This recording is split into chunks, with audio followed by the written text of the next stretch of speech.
Arriving early at the court, Barrister Janet Gbam understands that redemption for her client is dependent upon her diligence and preparation.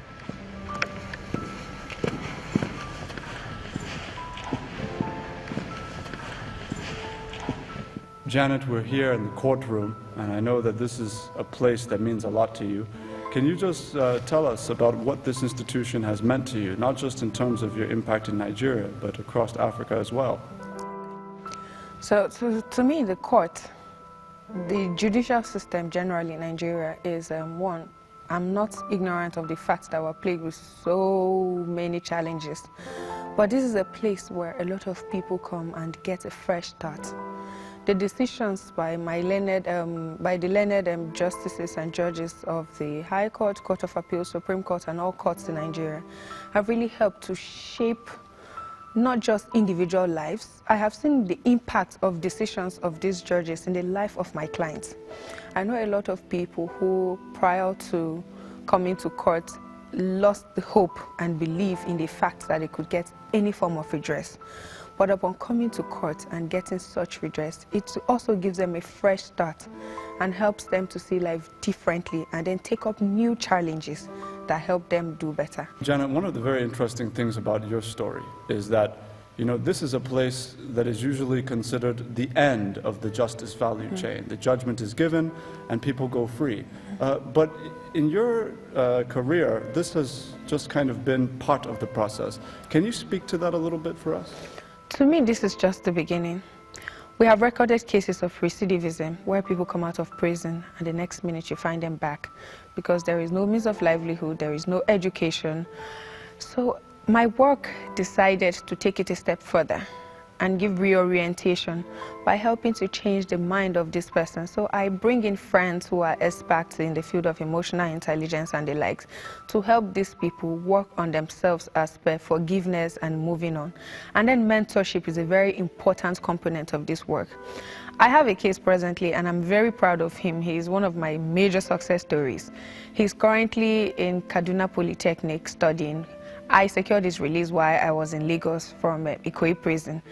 These are some of the cases that give me joy and make me believe that really when we take it a step further and do not just end at securing the release of persons in court, we would be helping the judicial system and then even the prisons to reduce the number of persons that are in prisons. I know the government spends a lot on prison reform, prison review always. If we as lawyers take it a step further and try to really work on reorientation, mentorship and rehabilitation before allowing these people come back to society by reintegrating them, then I believe that we will be helping the government and even families to take it a step further by solving some of these major challenges.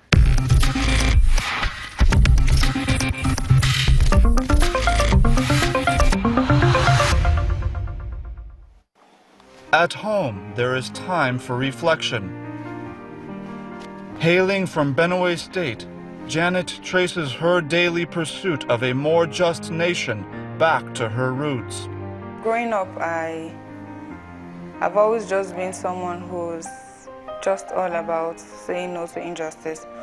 Growing up, I was really bullied a lot. A lot of people said how fat and ugly and shapeless I was and all. So growing up, and when I started understanding myself, I made sure I was really, even as a secondary school, my principal, Reverend Sister Justina Jo, knew the kind of person that I was really going to turn out to be, because I was always just all about making sure nobody was bullied, junior students in school were not bullied and all. So I feel those little experiences, and then as you grow, so many other things begin to happen that all shaped me towards becoming who I am today, who just wants to see where there is no injustice. Positively impacting the lives of others is a lifestyle for this emerging leader, and it is not confined to her legal practice.